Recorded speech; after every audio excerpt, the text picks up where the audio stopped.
各位朋友，台灣的軍方又摔飛機了，一架空軍的教練機剛剛傳來的消息墜毀了，機上有2名飛行員不幸遇難了。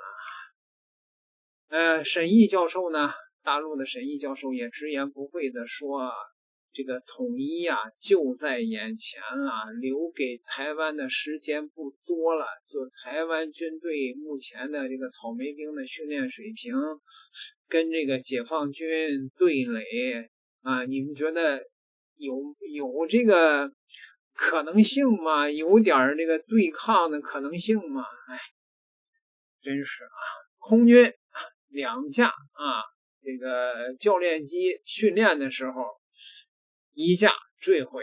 6月2號的時候，在岡山基地模擬訓練任務時候墜毀在草坪上，2名飛行員殉職。賴清德今天出席2026台北國際電腦展開幕典禮，他在會上表示，今天稍早2位空軍中校在空軍岡山基地駕駛教練機執行演訓科目，不幸於機場發生意外起火，造成2名飛行員殉職。這個賴清德說，我面對突如其来的噩耗，內心的悲痛與不捨，代表這個國家。好家伙，你看賴清德向2位飛官的家屬表達最誠摯的哀悼之意，以要求防務部門專案小組盡快釐清失事原因，避免類似事情發生，同時需全力協助家屬後續事宜，給予2位英雄應有的尊重啊。好吧，那麼這個墜毀的教練機呢，型號是 T-34。6月2號上午呢，由盧姓中校還有一位郭姓的中校駕駛，過往的過啊，執行模擬發動機失效航線訓練任務的時候，在上午8時左右於跑道的北頭墜落，造成2名飛行員殉職。空軍已經成立了項目小組在追查原因。這個 T-34型的教練機呢，由41歲的盧中校及46歲的這個郭中校駕駛。不是，好家伙，這個歲數，這台軍的歲數現在普遍的偏大呀，這飛行員都40-50歲了，我天哪，40-50歲了還飛教練機呢，那培養的飛行員那不得照着60去了？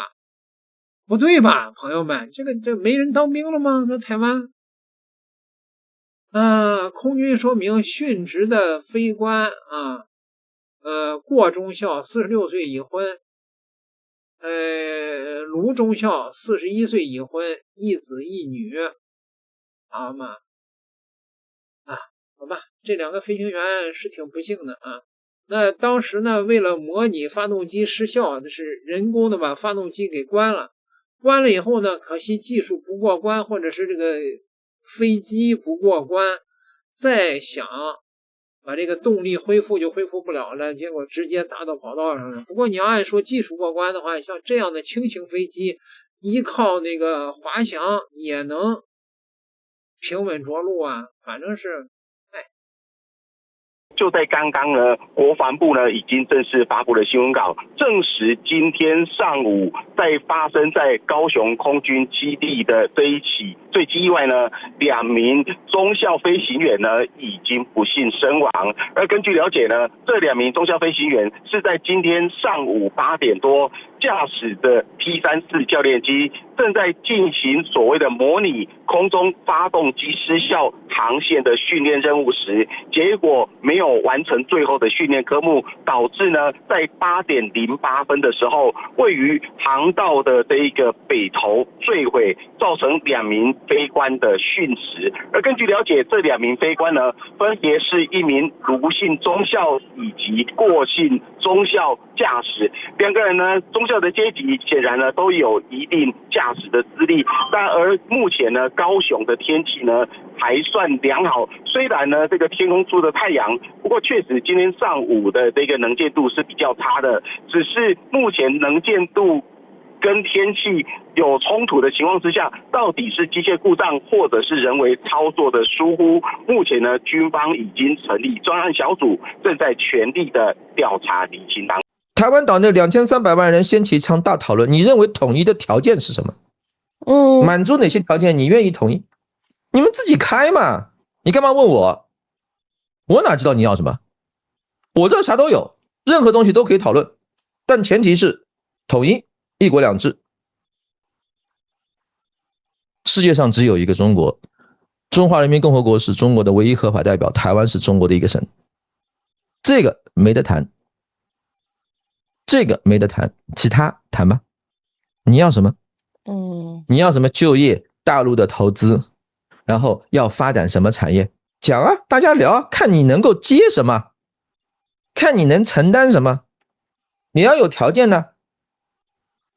你要有治理的，怎麼樣維持台灣的治安？其他的那些該有的建制，那一國兩制，那或者大家第二點，借這個機會，我說一步要你去談統一，可能有那個一點，你們先去研究研究香港的一國兩制究竟怎麼運行的，行不行？就在一國两制的框架下，香港有哪些權利，香港有哪些義務，香港可以做什麼，香港不能做什麼。不要整天被蔡英文、賴清德那種人呼的什麼今日什麼選了就你就变成香港，香港很差嗎？不，現在沒有問題。搞笑的事情是，經過了這幾年，竟然沒有人說這些話了，你知道嗎？對啊，所以你現在敢說這句話嗎？你不敢。你看，那這邊我要就比如說陳之漢館長這點就做得很好。你看他看到張雪機車很酷，他就來看張雪機車了，對不对？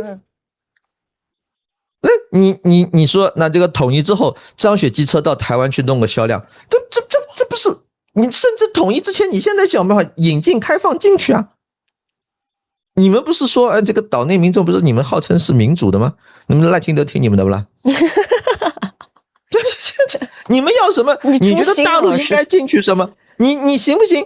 我就說我說的再直白一點，你們台灣那些搞旅遊的。賴清德搞兩岸關係搞成這個樣子，把你們快搞死了。多少這個旅行多少大巴車現在只剩下10%的，你們都到了這個份上，你還能忍讓賴清德坐在上面人五人六的去浪費這些錢，就是到斯威士蘭去撒幾百億台幣。你在斯威士蘭撒錢去搞石油，他那地方出石油嗎？他那地方有多少汽車要搞這個儲油罐去存油然後開啊？你巧立名目分錢，你稍微動點腦子行不行啊？這太明顯了，把你們平時對吧？真正的聰明要用在什麼？用在為台灣老百姓自己謀福利上啊？怎麼在為台灣老百姓自己謀福利這件事情上，你們就讓一個那麼蠢、那麼壞、那麼毒的賴清德在上面人五人六搞你們呢？你們的聰明勁上哪兒去了呢？這點看不穿嗎？要為自己的命運去奮鬥的。要為自己的命運，就是你難不成你說這個問題上，你台灣島內要變成個巨嬰，張着嘴我在那挑食，等着大陸餵飯給你吃，還要嫌這個不好吃那個不好吃？這個世界不是這個樣子的。以前大家都是成年人了，我習慣以前，大家都是成年，這個以前這個東西這種心態要改了。為什麼？時代發生變化了。你香港有些人有想法，對啊，他說我80年代香港這邊完全看不起的長途貨運司機，在深圳人五人六的包一個2奶村，是。那現在這種時代還有不了？沒有了呀。大家面對一下現實嘛。那當然，你可以不聽啊，你可以不聽，你真的可以不聽啊，你可以不用管我這樣講，你可以不管這個，但時間不多嘍。特朗普都已經改口嘍。軍售又開始暫停嘍，海格塞斯都不提啊，台灣了，盧比奧在那兒講和平統一了，各位，你們還在等什麼呢？你們還在等賴清德回心轉意嗎？又或者是你在指望高市早苗從天而降，給你們帶來什麼奇蹟？我跟你講，高市早苗和菲律賓的馬克思這兩個人一定會被收拾的直挺挺的，他願意去死，他們會直接得到他們想要的東西。但是你們台灣不會自己想想的嗎？這個時候還在等什麼？還在等什麼？還在執拗什麼？那如果到最後他說，哎呀，台灣的悲劇，悲劇不都是性格決定命運，你自己搞的嗎？從多少年前就開始喊，你們這要主動對和平統一、一國兩制有回應、有正反饋，要支持9·2共識，給出務實方案，大家共同來探討。你提都不提，每次沾沾自喜於滿足了一個什麼什麼條件，台中生產工具母雞的某先生在 ECFA 裡面被寫進去，就滿足於這種東西，那到最後你啥都好處都撈不着，然後落得一個悲劇性的下場，那就不要跟我講什麼悲情。中國傳統文化裡面這叫自作孽不可活。對，這個大家不要都是成年人，但成年人有些話還是要講透一點，因為過於含蓄，這禮貌跟含蓄是中華民族一種美德，但是在很多重大問題上，過於禮貌和過於含蓄是對中華民族未來前途和命運的不負責任，所以總要有人做壞人。反正我也不是那種，对吧？啊，這個大家認為什麼？反正我就你是白哥，你是白哥啊！我是個比較说話比較直白的宅男啊，我是這個中國大陸這邊宅男的終極進化形態啊，我說話就比較直。那麼這個事情大家要有一個務實的態度，這個務實態度就是你得說啊，你要朝統一方向我來跟你走，然後我來跟你談統一的條件是什麼。就和平統一，你這邊講的一國兩制這些東西，我通通都接受。那我的要價是什麼？大家應該是這樣談的呀。啊，永遠不成熟，永遠要完全達成一致，然後就永遠維持現狀，然後就永遠維持現狀。我說實話，我的耐心是很好的。我的耐心真的是很好的，在這邊大家把我稱之為鴿派的一個重要原因，是因為我真的很耐心，我對自己的老百姓同胞真的很 nice， 但是我認真講，我的耐心也是會耗盡的。在一定程度上，大陸對於台灣有點像一個天蠍男在追一個傲嬌的女孩子。你知道天蠍男一旦下定決心，等他的所有耐心和對你的善意都被耗盡了之後是什麼嗎？天蠍男展開說說。你最好不要知道那是什麼，你最好不要知道那是什麼，因為後面的事情會發生的非常的乾淨利落而直接，並且沒有任何討價還價的餘地，因為所有的善意和空間在之前漫長的時間裡面已經全部被消耗殆盡，這是一個客觀的現實。是。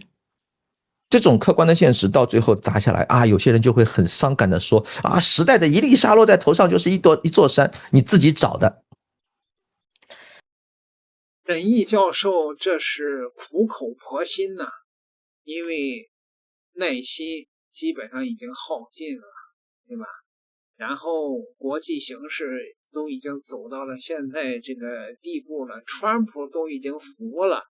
所以說留給台灣你們要好處的機會不多了，你現在還是最新的民調還有6-7成的人準備永遠保持現狀呢，不去大陸要好處，那過了這個村就沒這個店了，那你只能是接受統一了吧。點個訂閱，咱們下期再聊。